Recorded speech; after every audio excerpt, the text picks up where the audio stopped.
दोस्तों जय हिंद। मैं हूं रवि शुक्ला और आप मेरे साथ देख रहे हैं the new Bharat. The new Bharat की तरफ से हम उम्मीद करते हैं आप जहां भी हैं स्वस्थ हैं, मस्त हैं और व्यस्त हैं। आज की शाम हम लेकर के आते हैं टीएनबी काव्यांजलि, टीएनबी महाभारत कथा जहां पर बात होती है महाभारत के पात्र और प्रसंगों की, ताकि वह पात्र और प्रसंग हमारी वर्तमान से भावी पीढ़ी तक हस्तांतरित हो सके। और कौशलम ट्रस्ट और द न्यू भारत की तरफ से यह साझा संयुक्त प्रयास है कि इस वैचारिक श्रृंखला को व्याख्यान के रूप में, कथा कथन के रूप में आदरणीय लीना मेहंदले जी आगे लेकर आती हैं। तो आइए हम आज के पटल से एक बार पुनः जुड़ते हैं। हमारे साथ में आदरणीय लीना मेहंदले जी जुड़ गई हैं, जो कि पूर्व आईएएस अधिकारी रही हैं, रिटायर्ड हैं, सेवानिवृत्त हैं, लेकिन सेवानिवृत्ति के साथ में समाज की सेवा, संस्कारों के साथ पोषित करने की सेवा वे अपने विगत पिछले कई वर्षों से कर रही हैं। साथ में हमारे साथ जुड़े हुए हैं मधुकर सिद्धय जी, जो कि इस कार्यक्रम का शंख बजाकर और साथ में इस कार्यक्रम को एक नई दिशा देते हैं। तो आइए हम आप सभी के स्वागत के साथ में आज के कार्यक्रम के 43वें भाग में प्रवेश करें। उससे पूर्व आदरणीय मधुकर सिद्धय जी से अनुरोध करूंगा कि वे आएं और आकर आज के इस कार्यक्रम का शंखनाद करें। सर, स्वागत है आपका। सभी श्रोताओं को, लीना जी को और रवि जी को मेरा नमस्ते। नमस्ते। आज पहले प्रार्थना होगी, बाद में शंखनाद होगा। और आज का श्लोक है, कैलास राणा शिवचंद्र मौली, फणींद्र माथा भ्रुकुटी जळाळी, कारुण्य सिंधु भवदुःखहारी, तुझवीण शंभो मजकोणतारी। ये श्लोक होगा आज। पहले प्रार्थना। शंखादौ चंद्रदैवत्यम, कुक्षो वरुणो देवता, पृष्ठे प्रजापतिश्चैव, अग्रे गंगा सरस्वती, त्रैलोक्ये यानि तीर्थानि, वासुदेवस्य चाज्ञया, शंखे तिष्ठन्ति विप्रेन्द्र, तस्मात् शंख प्रपूजयेत्। त्वं पुरा सागरोत्पन्नो, विष्णुनां विधृतकरे, नमितः सर्वदेवेश्च, पांचजन्य नमोस्तुते। ओम पांचजन्याय विद्महे पावमानाय धीमहि, तन्नः शंख प्रचोदयात्। ओम शंखाय नमः।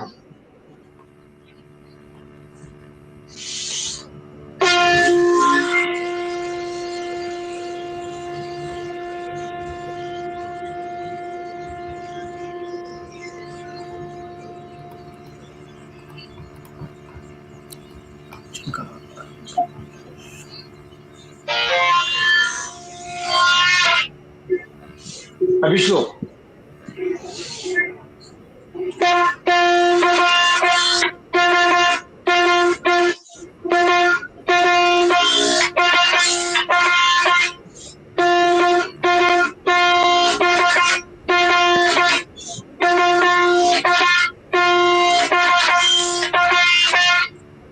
धन्यवाद। बहुत धन्यवाद सर। और आपके शंखनाद के साथ में और मंत्रोच्चार के साथ आइए आज के इस कार्यक्रम में प्रवेश करते हैं, जहां आज का विषय है अर्जुन पर उर्वशी का श्राप एवं वरदान। तो आइए अर्जुन और उर्वशी के साथ में एक नए अध्याय, एक नई कथा, नए प्रसंग के साथ में नई सीख लेने के लिए जुड़ते हैं आदरणीय लीना जी के साथ में। मैम, स्वागत है आपका। नमस्कार। तो ये आपके सभी दर्शकों को बहुत बहुत नमस्कार। आप दोनों को नमस्कार। और पहले गणेश वंदना से आरंभ करेंगे। वक्रतुंड महाकाय सूर्यकोटि समप्रभ, निर्विघ्नं कुरु मे देव, सर्वकार्येषु सर्वदा। और श्री कृष्ण के लिए त्वमादिदेवः पुरुषः पुराणः, त्वमस्य विश्वस्य पुरन्निधानम्, वेत्तासि वेद्यं च परं च धाम, त्वया ततं विश्वमनन्तरूप। और इसी के साथ ही आज रवि, मैं सबसे पहले तो आपके दर्शकों से एक अलग बात कहना चाहती हूँ, और वो है कि जो बंगाल में आज जीत हुई है,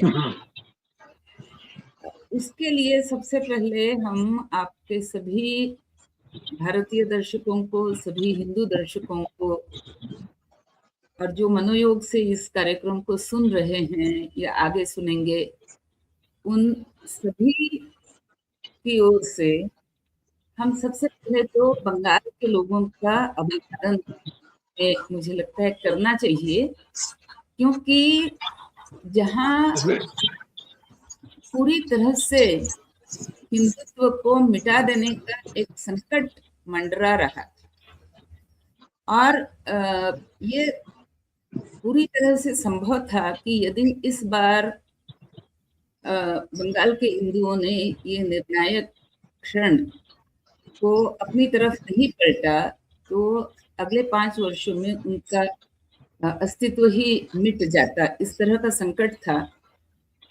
तो मुझे ये खुशी है, प्रसन्नता है और इसे बताना मुझे आवश्यक लगता है कि उन लोगों ने अपने संकट को पहचान करके उस संकट को समय रहते टाल दिया। और ये संकट केवल उन्होंने अपने लिए नहीं टाला है, उन्होंने एक तरह से देखा जाए तो पूरे भारत समाज पर, क्योंकि यदि आज बंगाल का हिंदू नहीं जीतता तो पूरे भारत के हिंदुओं में जो अवसाद की भावना आ जाती, जो पराजय की भावना आ जाती, उससे उबरने भी उसमें भी हिंदुओं को बहुत समय लगता। तो मुझे लगता है कि जो बंगाल के हिंदुओं ने जो कर दिखाया है, और कई जगह तो लोगों की ये भी कमेंट सुनने को मिल रही है कि लगभग 800 वर्षों के बाद एक बार फिर से बंगाल में हिंदुओं की जीत हुई, शासन चलाने के लायक। वरना ऐसा नहीं कि बंगाल की भूमि पर हिंदुत्व समाप्त हो चुका था, जी नहीं, बल्कि जो हिंदुत्व को बचाए रखा बंगाल की भूमि ने, वो चाहे रामकृष्ण परमहंस के माध्यम से हो, चाहे विवेकानंद के माध्यम से हो, सुभाष चंद्र बोस हुए, खुदीराम बोस हुए, रविंद्रनाथ टैगोर हुए, है ना, अरविंद, तो इन सबका आज मुझे लगता है कि स्मरण करना बहुत आवश्यक है आज के दिन, इसलिए कि एक ऐतिहासिक तरीके से एक बहुत बड़े संकट से मैं समझती हूँ कि सनातन को बचा लिया है। और शायद मुझे लगता है कि माँ कामाख्या और माँ दुर्गा, उन्हीं दोनों ने आकर के इसको बचाया है। जैसे उन्होंने कभी महिषासुर का वध किया, कभी शुंभ निशुंभ का वध किया, रक्तबीज का वध किया, चंडमुंड का वध किया, तो उसी प्रकार जैसे देवताओं के द्वारा स्तुति में ये गाया जाता है कि जब भी देवताओं पर संकट पड़ेगा, यानी पहले तो देवता स्वयं ही इतने समर्थ हैं कि वो ही पृथ्वी पर या इस प्रकृति पर अब सारी चीजों को उपलब्ध कराते हैं, खुशियां बरसाते हैं, स्वयं इतने समर्थवान हैं, लेकिन उनकी रक्षा के लिए उन्हें देवी की आवश्यकता पड़ी। और एक बार महिषासुर के हाथों देवी ने बचाया, एक बार शुंभ निशुंभ। तो मुझे लगता है, और हम तो ये भी पढ़ते हैं कि जब श्री राम को भी जब 9 दिनों तक रावण पर विजय नहीं प्राप्त हुई तो 9वें रात्रि में उन्होंने माँ दुर्गा का आवाहन किया, माँ दुर्गा की स्तुति गाई, और फिर दुर्गा माता ने उन्हें प्रसन्न होकर के विजय का आशीर्वाद दिया, और फिर अगले दिन रावण की मृत्यु हुई। तो ऐसी दुर्गा माता जिस जगह पर पूजी जाती है, वहां मुझे लगता है कि उन्होंने कुछ ना कुछ तो सामर्थ्य अपना प्रकट किया है। और हमारी महाभारत की कथा में भी एक प्रसंग आएगा जब मैं इस घटना का पुनः उल्लेख करूंगी, कि जहां पर पांडवों पर दुर्गा माता ने प्रसन्न होकर के उन्हें आशीर्वाद दिया। तो वो कथा हालांकि बहुत संक्षेप में उसका वर्णन है महाभारत में, और प्रायः कोई भी उस कथा को उतने ध्यान से देखता नहीं है, लेकिन मुझे स्वयं वो कथा बहुत ही अच्छी लगती है। वो मेरी प्रिय कथाओं में से एक है। महाभारत की जो भी हम बात करते हैं तो मैं उस घटना का अवश्य उल्लेख करती हूँ जब स्वयं दुर्गा माता ने पांडवों को आशीर्वाद दिया।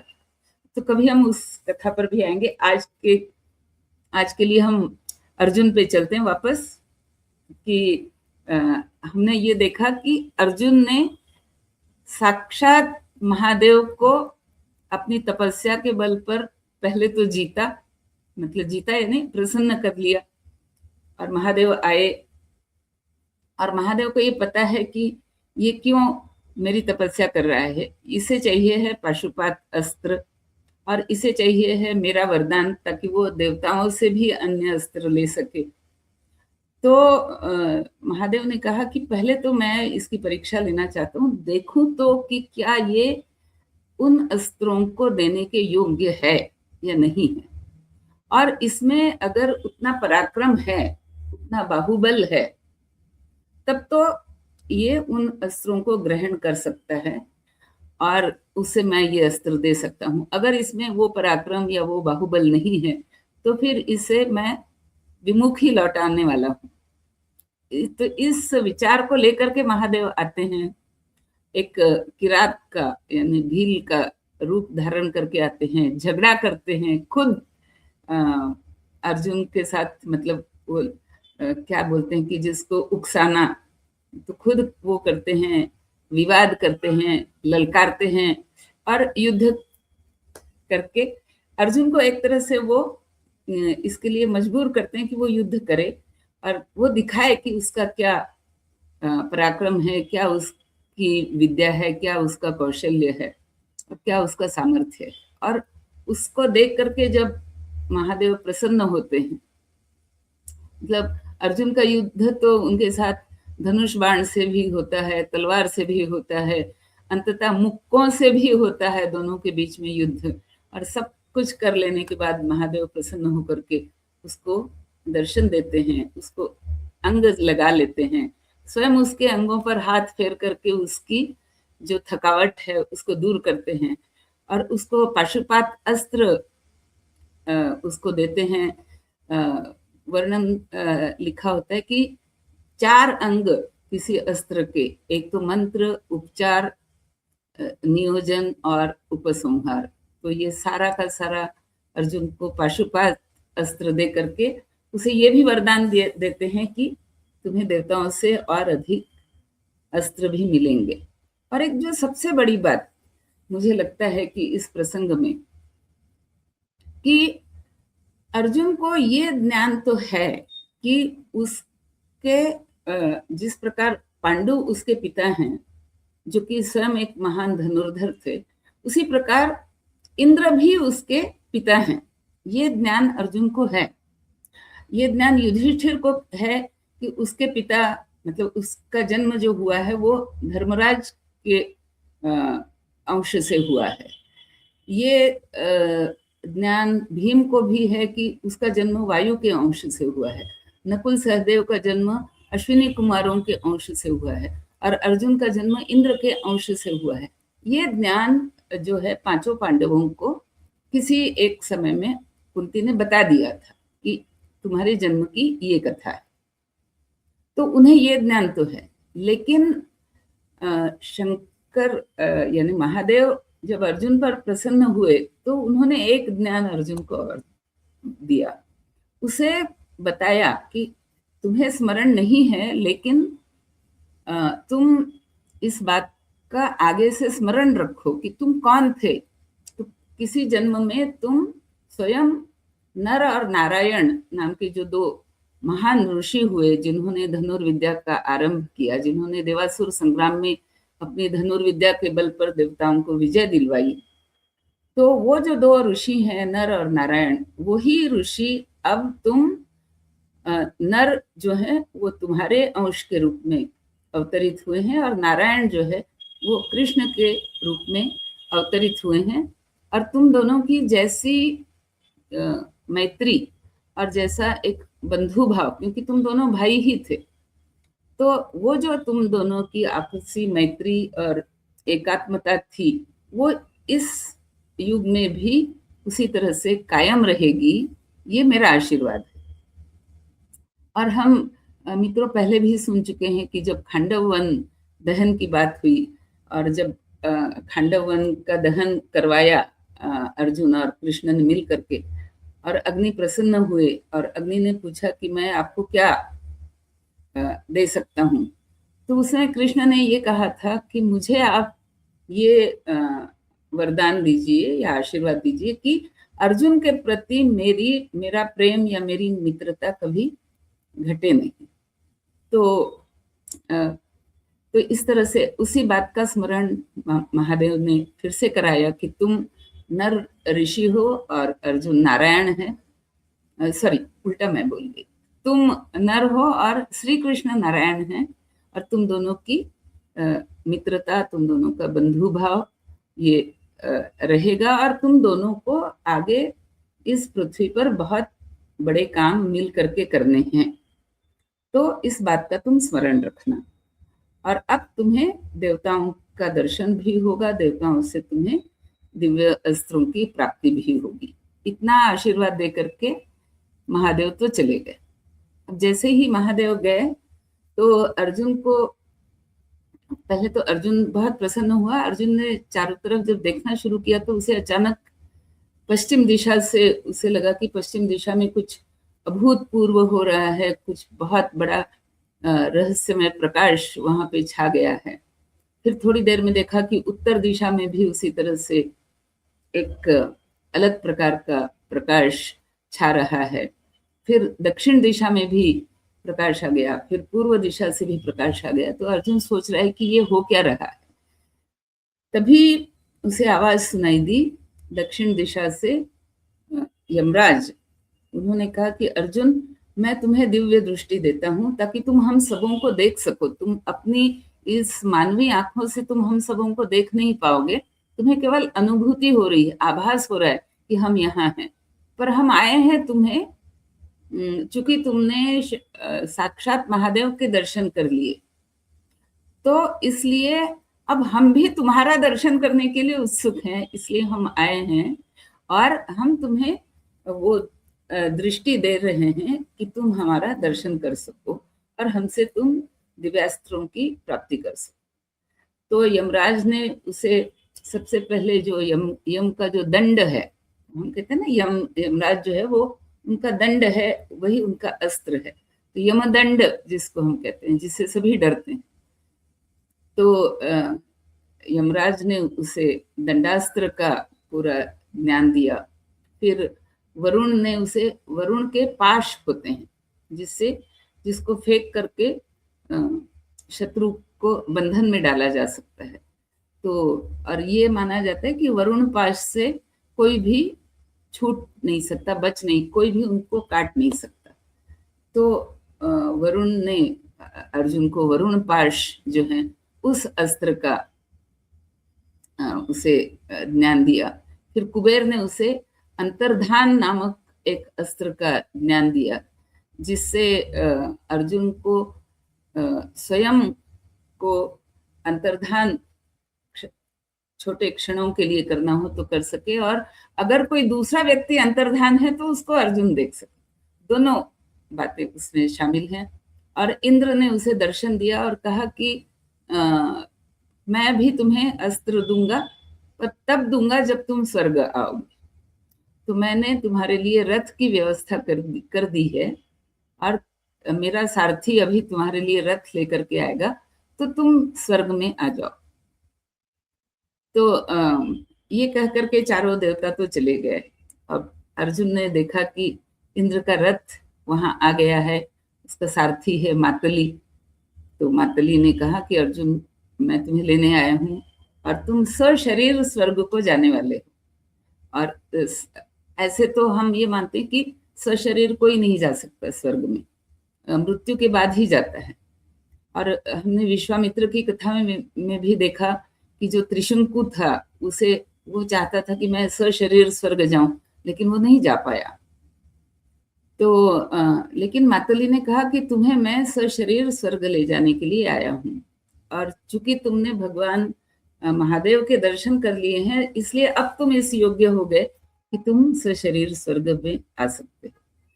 तो चलो अब चलने की तैयारी करो। तो अर्जुन ने उसे कहा कि तुम अपना रथ, अश्व इत्यादि जो है उनको तुम संभालो, उनको तैयार करो, मैं भी तैयार होता हूँ। तो अर्जुन ने तैयारी की, मतलब क्या किया, तो उसका वर्णन है महाभारत में कि पहले तो उसने नदी में स्नान किया, पितरों का तर्पण किया, महादेव की पूजा करी, और फिर उसने हिमालय पर्वत से विदाई मांगी।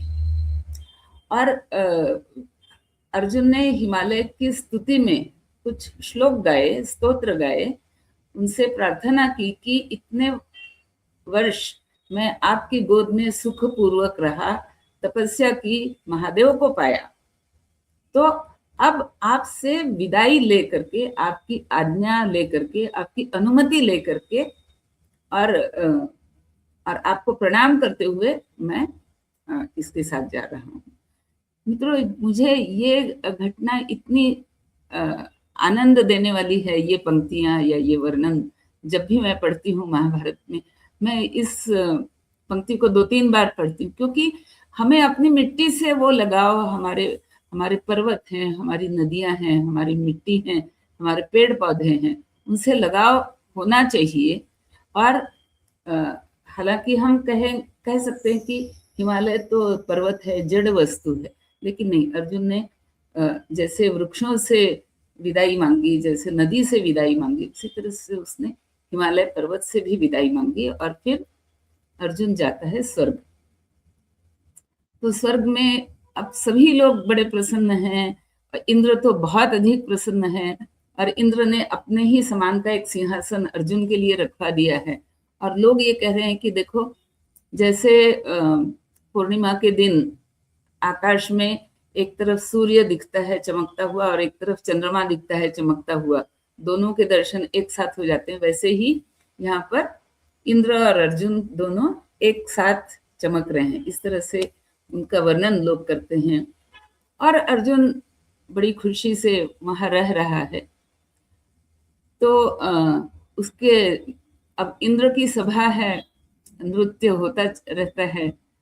तो इंद्र अर्जुन से कहता है कि मैं तुम्हें 2 अस्त्र देने वाला हूँ, एक तो वज्रास्त्र, जिसको ऐन्द्रास्त्र भी कहा जाता है, और एक पर्जन्यास्त्र। लेकिन उसके पहले मैं चाहता हूं कि तुम, हमारा जो ये मित्र है चित्रसेन नाम का गंधर्व है, ये तुम्हें 1 वर्ष तक गायन, वादन और नृत्य, इन तीनों की शिक्षा दे, और तुम मनोयोग से इस शिक्षा को तुम ग्रहण करो, ये तीनों कलाएं तुम सीखो। तो अर्जुन 1 वर्ष बिता करके ये तीनों कलाएं गंधर्व से सीखता है। फिर एक प्रसंग आता है जबकि इंद्र के दरबार में सारी अप्सराएं नाच रही होती हैं, तो उनमें नृत्य करने वाली एक अप्सरा उर्वशी भी। अब उर्वशी की ख्याति ये है कि जब नर और नारायण तपस्या कर रहे थे, तो इंद्र को लगा कि इनकी तपस्या से शायद मेरा सिंहासन डोल न जाए और मैं सिंहासन से विदाई मुझे ना लेनी पड़े। तो इनका तप भंग करने के लिए उसने सारी अपनी श्रेष्ठतम अप्सराएं, रंभा, मेनका, घृताची, तिलोत्तमा आदि सभी अप्सराओं को भेजा। तो वो सारी अप्सराएं नर और नारायण के सामने आकर के नृत्य करने लगी। तो पहले तो दोनों ने कोई ध्यान नहीं दिया, फिर उन्होंने देखा कि अरे ये तो बहुत ही ज्यादा हमें रिझाने का बहुत ही ज्यादा प्रयास कर रही है, तो इनको थोड़ा सा समझाने की आवश्यकता है। तो नारायण ऋषि जो थे, उन्होंने अपनी जंघा पर हाथ, मतलब बड़ी सी ताली, मतलब आघात किया। उस आघात से जो ध्वनि उत्पन्न हुई, उस ध्वनि में से एक अति सुंदरी अप्सरा प्रकट हुई, और उसका रूप लावण्य ऐसा था कि बाकी सारी अप्सराएं शर्मा गई। तो और वो अप्सरा थी उर्वशी। और फिर सारी अप्सराओं ने दोनों के हाथ जोड़ लिए, और फिर उर्वशी को लेकर के वो सारी अप्सराएं ये कह के कि आपकी तपस्या को हम कुछ नहीं कर सकते, तो हम, लेकिन उर्वशी को हम ले जाते हैं इंद्र के दरबार के लिए। तो इस प्रकार जो उर्वशी है वो सर्वाधिक सुंदरी, और तो वो भी नृत्य कर रही थी, और तब सबने देखा कि अर्जुन उसकी तरफ एकटक देख रहा है।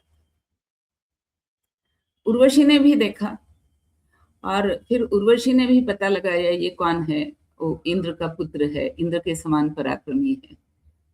देखने में अति, अर्जुन का भी वर्णन है कि वो भी देखने में बहुत सुंदर था। हालांकि सबसे सुंदर तो नकुल माना जाता है, लेकिन सौंदर्य में भी कोई पांडव भी वैसे कम नहीं थे। तो ये सारा देख करके, और ये जान करके कि अर्जुन मेरी तरफ ही देख रहा है, तो उर्वशी के मन में भी ये लालसा उत्पन्न हुई कि मैं भी अर्जुन को पाऊं किसी तरह से। तो तभी इंद्र ने ये देखा कि हालांकि अर्जुन यहाँ पर 1 वर्ष में उसने सारी कलाएं सीख ली हैं, नृत्य है, गायन है, ये सभा में मेरे पास आके बैठता है, जो भी हो रहे हैं प्रसंग उन सबको देख, लेकिन कहीं ना कहीं इसकी तरफ देख करके लगता है कि इसके मन में कहीं ना कहीं वेदना है। और वो वेदना क्या है? तो वो आकुलता है उसके मन में कि मैं अपने भाइयों को छोड़ करके यहाँ आया हूँ, और मुझे वापस जाकर के भाइयों के साथ हमारे खोए हुए राज्य को पाना है। तो ये सारा सोच करके अर्जुन व्याकुल है। तो इंद्र जो है वो चित्रसेन से कहता है कि देखो अर्जुन, इतना सारा हम उसके लिए कर रहे हैं, लेकिन वो व्याकुल ही है। तो जब ये इस तरह से व्याकुल रहेगा तो फिर मैं उसे ये दोनों अस्त्र भी नहीं दे पाऊंगा। इसकी व्याकुलता समाप्त करने की आवश्यकता है। तो तुम ऐसे करो कि हमने तो देख ही लिया कि वो उर्वशी की तरफ देखे जा रहा था, तो उर्वशी को समझा बुझा करके तुम उसे अर्जुन के पास भेजो। तो चित्रसेन ने उर्वशी से बात की।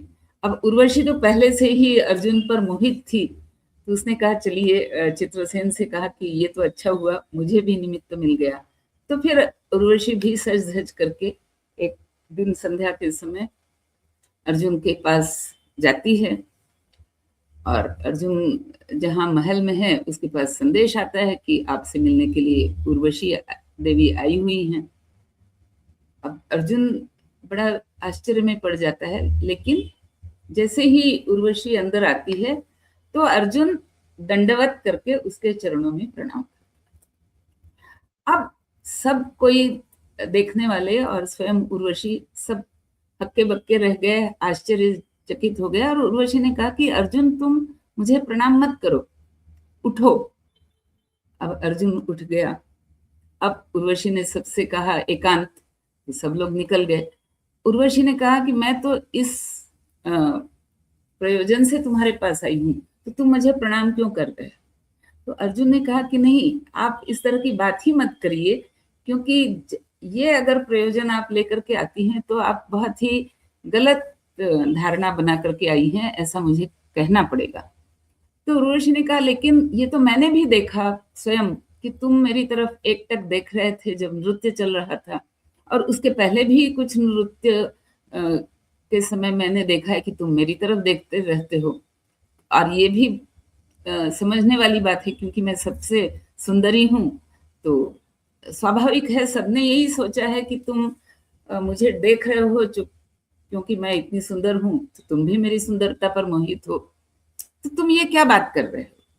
तो अर्जुन ने कहा कि आपको मैं ये प्रसंग बता देना चाहता, आपको स्मरण दिलाना चाहता हूँ कि हमारे जो बहुत ही पूर्व पुरुष है ना, जिनका नाम है ऐल, या उनका दूसरा नाम है पुरुरवा, तो पुरुरवा के साथ आपका संबंध हुआ था, और फिर पुरुरवा और उर्वशी आप दोनों ने मिलकर के कई वर्षों तक राज्य किया इस पृथ्वी पर। आप उनकी रानी बनकर के रही, और आपने उनके वंश की वृद्धि की, और वो हमारे वंशकर्ता हैं पुरुरवा। और जैसे वो हमारे वंश करता है, वैसे आप भी हमारी वंशकर्त्री हैं, जननी हैं। तो जैसा मेरे लिए कुंती है, जैसे मेरे लिए माद्री है, जैसे मेरे लिए शची है, माता स्वरूप, उसी तरह से आप भी उनसे भी श्रेष्ठ माता स्वरूप हैं, क्योंकि आपसे ही हमारा वंश चला है। अब उर्वशी को कुछ सूझे नहीं कि क्या करें, लेकिन वो इतनी अधिक मोहित हो चुकी थी अर्जुन के ऊपर कि उसे ये बात समझ में नहीं आई कि, और उसने अर्जुन को उल्टा ये कहा कि देखो, अप्सराओं में इस तरह की कोई धारणा नहीं होती है कि हम एक ही व्यक्ति के साथ संबंध बनाएं। तो जो दूसरे भी लोग यहाँ आते हैं, स्वर्ग में आते हैं, जिनके पुण्य के कारण उनको स्वर्ग का सुख मिल सकता है, ऐसे लोग आते हैं। पुरु वंश के भी कई राजा यहाँ पर आए हैं, तो उन्हें किसी को कोई आपत्ति नहीं हुई किसी भी अप्सरा से संबंध बनाने में या मेरे साथ संबंध बनाने में। तो तुम क्यों, अप्सराओं में तो ऐसा कोई नियम नहीं होता है, इसलिए तुम इसकी चिंता मत करो। लेकिन अर्जुन ने कहा अप्सराओं में नहीं होता होगा, पर मनुष्यों में तो होता है, मेरे में तो है। तो मैं तो अपने इस बात से अटल हूँ, अड़िग हूँ कि आप मेरी माता समान हैं, बल्कि माता से भी बढ़कर। तो आप जिस प्रयोजन से आई हैं उसके लिए मुझे क्षमा करिए और आप लौट जाइए। तो उर्वशी को बहुत क्रोधित हुई उर्वशी, और उसने अर्जुन को शाप दे दिया कि तुम एक मेरे जैसी इतनी सुंदर अप्सरा के सामने तुम इस प्रकार बर्ताव कर रहे हो मानो तुम नपुंसक हो, मतलब तुम में कोई काम भावना ही नहीं है। तो मैं तुम्हें शाप देती हूँ कि तुम भी नपुंसक रहोगे और तुम्हें स्त्रियों के बीच उन्हें नृत्य, संगीत, वादन इत्यादि से तुम्हें उन्हें रिझाना पड़ेगा। तो और शाप देकर के उर्वशी निकलती हैं बाहर। तो अर्जुन को बड़ी चिंता होती है कि ये क्या हो गया। तो वो चित्रसेन के पास जाता है। चित्रसेन को भी चिंता होती है। चित्रसेन उर्वशी को बुलवा लेता है और उर्वशी और चित्रसेन दोनों मिलकर के इंद्र के पास जाते हैं। अब इंद्र को भी समझ में आता है कि गलती तो मेरी थी, क्योंकि मैंने ही अर्जुन जो उर्वशी को देख रहा था एकटक, तो वो इस भावना से देख रहा था कि ये पुरुरवा के साथ इन्होंने राज्य किया है, पृथ्वी पर रही हैं, हमारे वंश को बनाया है, तो इस भावना से अर्जुन देख रहा है। लेकिन इंद्र इसको समझ नहीं पाया था। तो इंद्र कहते हैं गलती तो मेरी है कि मैं, चूंकि मैं देवत्व में रहता हूँ तो मैं मनुष्यों की इन बातों को समझ नहीं पाता हूँ। लेकिन ये अवश्य है कि अर्जुन का ये जो मनुष्यत्व है और उस मनुष्यत्व में जो उसका ये जो गुण है, ये बहुत ही श्रेष्ठ और बहुत ही सराहनीय है, प्रशंसनीय है। तो अब इसके लिए अर्जुन को दंड तो नहीं मिलना चाहिए। तो फिर इंद्र और चित्रसेन और उर्वशी तीनों मिलकर के विचार करते हैं कि इस दंड की अवधि को छोटा कर दिया जाए। तो फिर ये अर्जुन को बताया जाता है कि इस दंड की अवधि केवल 1 वर्ष की होगी, और वो 1 वर्ष भी कौन सा होगा, तो वो वर्ष होगा जब तुम्हें अज्ञातवास में रहना है। क्योंकि जब अज्ञातवास में रहना है तो तुम्हारे हाथों पर, तुम्हारी भुजाओं पर, तुम्हारे कंधों पर, तुम्हारी पीठ पर वो सारे चिन्ह बने हुए रहेंगे, जिनसे लोगों को पता चले कि ये कोई बहुत श्रेष्ठ धनुर्धर है। तुम्हारे शरीर की गठन जो है वो उस तरह से हो जाती है कि देखते ही लोगों को पता हो जाता है कि अरे ये तो कोई बहुत बड़ा धनुर्धर व्यक्ति है। तो उनके कारण तुम पहचान में आ जाते। लेकिन अब उस अज्ञातवास के काल में तुम उस रूप को छोड़ करके तुम इस बृहन्नला के रूप में, या जो जिसे हम हिजड़ा कहते हैं, उस रूप में तुम आ जाओगे, नपुंसक के रूप में आ जाओगे, और स्त्रियों के बीच तुम उस कारण से रह सकोगे। और अब तुमने विद्याएं तो सीख ही ली हैं, गायन, वादन, नृत्य, तो इसका उपयोग तुम कर सकोगे। तो इस प्रकार तुम्हें अज्ञातवास में तुम्हें बचाने का ये तुम्हारे लिए ये वरदान तुम्हें प्राप्त हो गया है। और फिर मैं तुम्हें ये भी वरदान देता हूँ कि तुम्हारा अज्ञातवास जो है वो सफलतापूर्वक संपन्न हो। तो इस प्रकार तो हम इस कथा में क्या देखते हैं कि अगर कहीं अर्जुन भी उर्वशी के लिए मोहित हो जाए तो फिर ये सारा जो आगे घटना घट रही है, उसे शाप मिला, फिर वो शाप वरदान सिद्ध होने वाला है आगे जा करके, ये सारा कुछ नहीं होता। लेकिन चूंकि उसमें वो जागृति है कि वो समझ रहा है इस बात को कि उर्वशी जो पुरुरवा की पत्नी रह चुकी है वो मेरे लिए माता है। और अर्जुन ये भी कहता है कि जो मृत्यु के बाद यहाँ स्वर्ग में आए उनकी बात अलग होती होगी, मुझे पता नहीं, लेकिन मैं तो मनुष्य शरीर लेकर के यहाँ स्वर्ग में आया। तो जैसे आप पुरुरवा के मनुष्य रूप में रहते हुए आप उनके साथ रही हैं, रानी बनकर के रही हैं उनकी, और आपने उनके लिए संतति पैदा की है, आपने उनको वंश दिया है, और उसी अंश से हमारा नाम पुरुवंश, हालांकि पुरुवंश नाम जो है पुरुरवा के कुछ आगे जा करके पुरु नाम से जो दूसरा राजा था, अर्थात पुरुरवा का पुत्र है नहुष, नहुष का पुत्र ययाति, और ययाति का पुत्र पुरु। तो और उस पुरु के नाम से आगे ये पुरुवंश चला, ना कि पुरुरवा के नाम से। लेकिन ये भी सत्य है कि इस वंश का आरंभ जो है वो पुरुरवा और उर्वशी के कारण हुआ है। तो इस बात का जिसने स्मरण रखा हो और वही भावना उसके मन में अंत तक उर्वशी के प्रति रही, हालांकि वो सबसे सुंदर अप्सरा थी, लेकिन फिर भी अर्जुन का मन उस पर मोहित नहीं होता है, क्योंकि उसमें ये जागृति है कि मैं कौन हूं और ये कौन है। तो ये जो उसका गुण है अर्जुन का, वो हमें इस कथा में देखने को मिलता है। और देखो इस गुण का मतलब ये जो उसके चरित्र का गुण है, इस गुण का तत्काल उसे जो लाभ है वो लाभ है उस वरदान के रूप में जो अंततः उसे प्राप्त होता है। तो मुझे लगता है कि मैंने जो बंगाल का उल्लेख किया आरंभ में, इसके पीछे मेरी भावना यही है कि अगर हमें आज हम कई लोग, केवल मैं नहीं, कई लोग ये कह रहे हैं कि बंगाल में हिंदुओं ने पूरे भारत के लिए एक हिंदू बचाओ मुहिम का शुभारंभ कर दिया है। तो अगर हिंदू को बचना है तो इस पूरी संस्कृति, ये जो पूरी विरासत है, ये जो हमारा ग्रंथ संपदा है, जो ये हमारा इतिहास है, इसको जाने बगैर केवल ऐसा तो नहीं, मतलब वैसे तो देखा जाए तो इस भूभाग पर, है ना, इस जो ये हमारे देश की बाउंड्री है, उस बाउंड्री पर अगर कोई अन्य धर्मीय भी आकर के रहे तो भी भूगोल तो भूगोल ही रहेगा, है ना।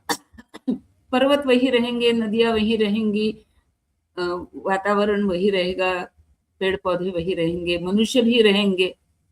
लेकिन अगर वह धर्म नहीं रहा तो उस धर्म के बिना क्या हम भारत को भारत कहेंगे? तो इसलिए भारत को भारत कहने के लिए हमें बहुत ही आवश्यकता है कि हम इस सांस्कृतिक विरासत को समझें, और इसमें जो हमें चरित्र नायक जो दिखते हैं, चरित्रवान पुरुष जो दिखते हैं, वो चरित्रवान पुरुष ही भारत की असल सांस्कृतिक विरासत है। वो चरित्रवान पुरुष, वो चरित्रवान स्त्रियां, यही हमारी विरासत है। तो उस चरित्र को हम आगे बढ़ा सकें, इसलिए वो जानना भी आवश्यक है कि हमारे पूर्वज कैसे रहे। तो इसी के साथ साथ आप सबों को बहुत बहुत धन्यवाद और सबको राम राम, वंदे मातरम। बहुत धन्यवाद मैम, वंदे मातरम। बहुत बहुत धन्यवाद आज की इस कथा के लिए। और मुझे लगता है कि जिन्होंने भी इस कथा का स्वाद लिया है उन सभी तक आज का जो संदेश है वो पहुंचा होगा। और साथ में हम आपसे अनुरोध करते हैं कि हमारी पिछले 42 कार्यक्रमों के साथ भी जुड़ने के लिए आप हमारे चैनल पर जाकर के कार्यक्रम देख सकते हैं और अन्य लोगों के साथ में उसे जरूर साझा करें। और आपका भावी पीढ़ी तक इस प्रकार से संस्कार, मूल्य आदि को पोषित करने का एक सराहनीय कार्य आपके माध्यम से हो सकता है। तो फिलहाल के लिए फिर रविवार की शाम मुलाकात करेंगे आदरणीय लीना जी और मधुकर जी के साथ में इसी अपने कार्यक्रम TNB महाभारत कथा में। तब तक के लिए धन्यवाद। जय हिंद। नमस्कार।